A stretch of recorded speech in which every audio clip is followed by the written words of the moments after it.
Well, here's the simplest linear equation. Y equals x. That means if x is equal to 1, then y is equal to 1. If x is equal to 2, then y is equal to 2. If x is equal to 10, then y is equal to 10. It doesn't matter. X can be equal to anything. So y equals x is the simplest linear equation and where we're going to start talking. Instead of y, you might see function of x. That's what the f of x stands for. And that just means y is a function of x. For instance, how far you can travel in your car is a function of how much gas you have. How many tomatoes you can grow is a function of how many tomato plants you have. The more tomato plants you have, the more tomatoes you can grow. How many hamburgers you can make is a function of how many hamburger patties you have. So that's what that word function means. One is completely dependent on the other.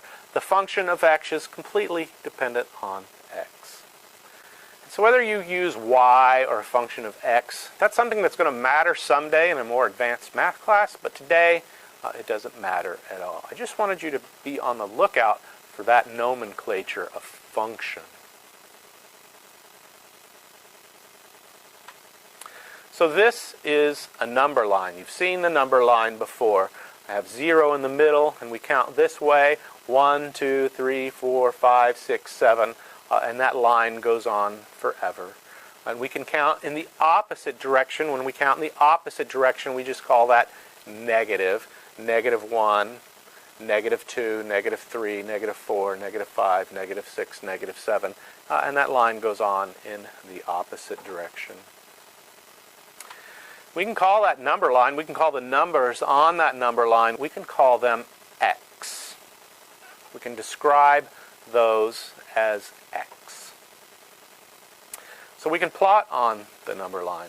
If x is equal to 1, then we'd put our little mark right there. We'd put our little spot right there on the x-axis at the 1.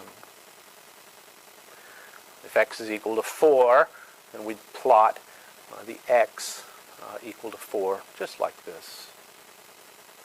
If x is equal to minus 4, then we would plot that number on the line, just like this. Well, to make it more complicated, we can take a y-axis and run it perpendicular to the x-axis. And so this perpendicular number line, we'll call it y. We can also call it a function of x, because the number on this number line, y, is completely dependent on the number x. And that's one of the special properties of linear equations. So we can plot on the y-axis as well. If y is equal to 1, then we'd plot that point there. If y is equal to minus 5, we'd plot that point there.